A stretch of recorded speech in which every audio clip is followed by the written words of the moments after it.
Fortinet just announced it's building security chips at Intel's Foundry, and this deal signals that CEO Lip-Bu Tan's rescue mission for Intel's manufacturing arm is actually working. Here's what's happening. Intel spent years and billions of dollars building a new business called Intel Foundry Services. The idea was simple, but ambitious. Other companies would pay Intel to manufacture their chips, just like they pay TSMC or Samsung. The pitch was compelling. We are Intel, we invented the silicon chip industry, we have cutting-edge facilities, let us be your manufacturer.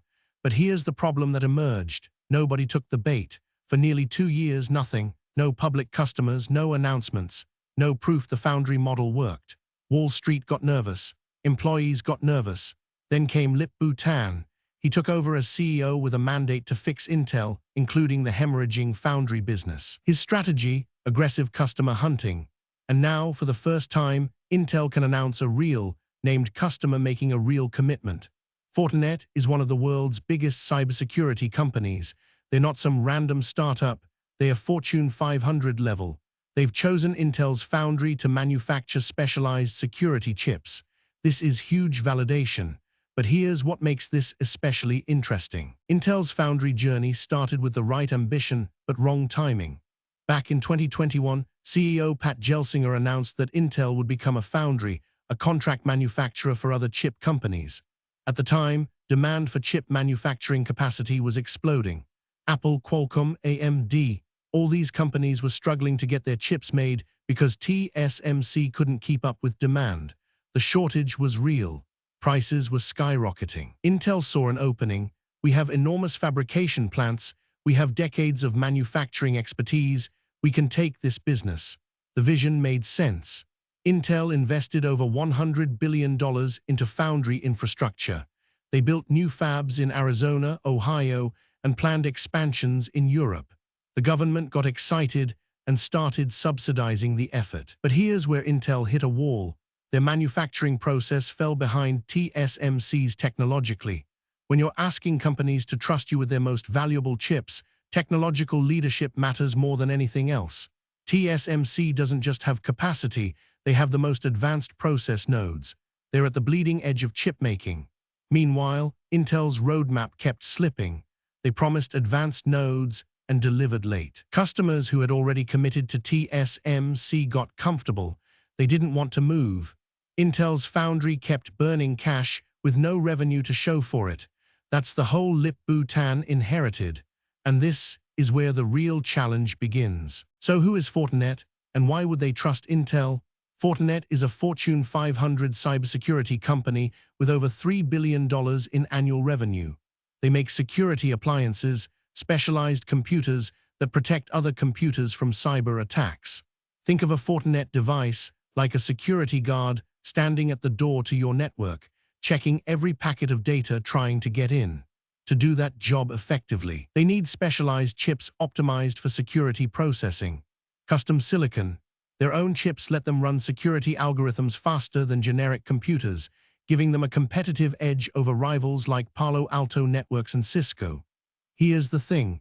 Making custom chips has traditionally been a luxury reserved for the Apples, Intels, and Nvidias of the world, companies with massive budgets.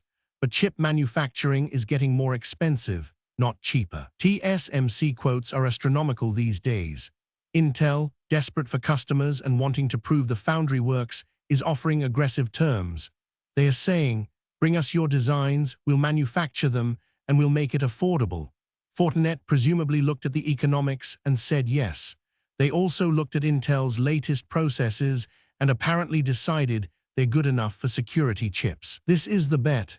Intel's new Foundry plus Fortinet's security expertise equals faster, better protected networks. And this is where the competitive pressure really shows. What exactly will Fortinet manufacture at Intel's Foundry?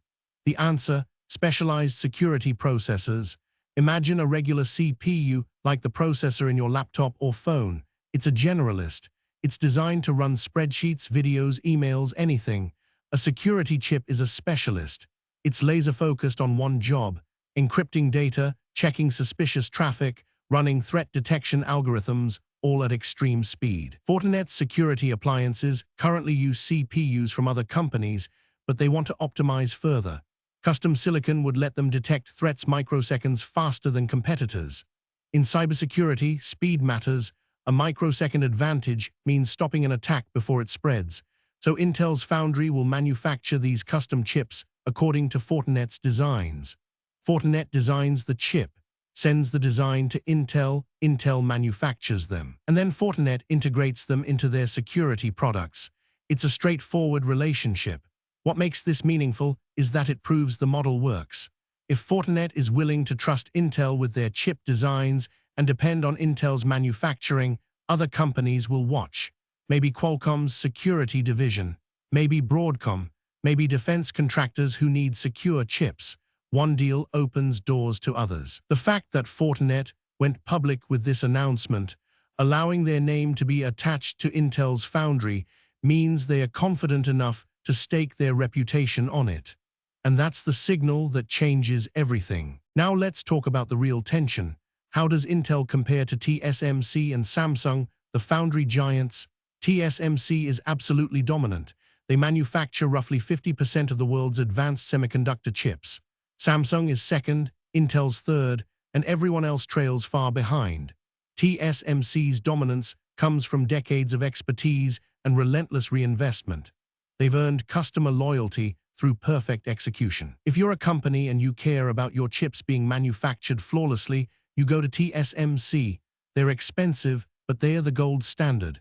Samsung also has strong technology, but is pursuing different markets. Intel, historically, didn't play in the foundry game at all. They made chips under their own brands, processors, data center chips. They never had to convince someone else to trust their manufacturing. Now they do. So Intel's pitch to Fortinet probably sounded like this. We are slightly behind TSMC technologically, but we are hungry. We'll give you better pricing and faster turnarounds. We're nowhere near TSMC's technical lead, but we're close enough for most applications. And for security chips, TSMC's most advanced nodes might be overkill. Fortinet doesn't need 5nm technology to manufacture a security processor. They can use older, more affordable nodes. Intel can deliver those competitively. This is Intel's strategy: win the middle market.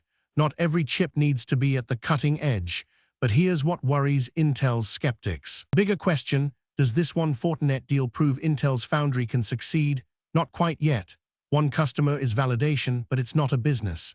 Intel needs dozens of Fortinet-level customers to turn the Foundry into a profitable operation. The investment is enormous, $100 billion and counting. The runway is limited. Wall Street is impatient. But this deal matters psychologically. It breaks the silence. It shows that under Lip-Bu Tan's leadership, Intel is capable of winning customers. It proves the Foundry isn't a zombie operation destined to fail. Fortinet's decision also sends a message to other companies. Intel's Foundry is a real option, not a desperate gamble. For the chip industry itself, this matters because Foundry competition is healthy. TSMC having overwhelming dominance means TSMC can charge what they want. TSMC can prioritize their own chips over Foundry customers. Samsung offers an alternative, but isn't strong enough to balance TSMC.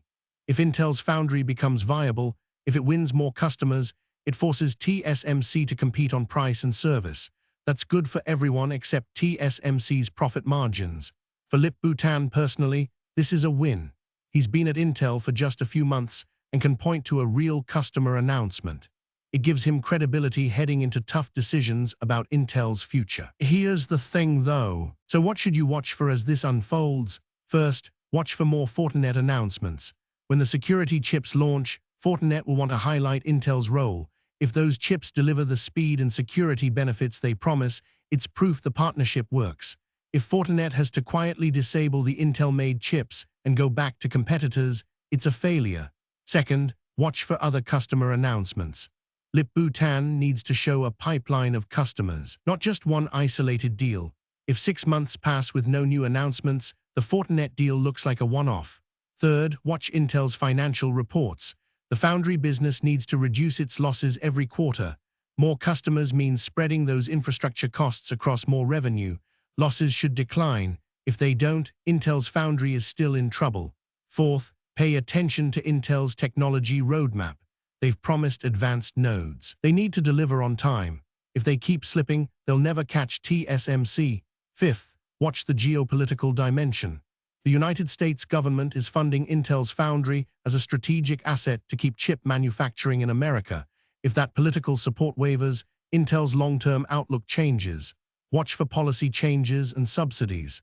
These 5 things tell you whether Intel's Foundry rescue is actually happening. And this leads us to the final picture. Here's what the Fortinet deal really means. Intel's Foundry was on life support. No customers meant no credibility, no momentum, no future. This deal changes that narrative, at least for now. It's proof that CEO Lip-Bu Tan's aggressive customer hunting strategy can produce results. It's proof that companies trust Intel enough to give them custom chip designs. It's proof that Intel's manufacturing, while not TSMC level yet, is good enough for serious commercial applications. But, and this is crucial, it's only the first deal.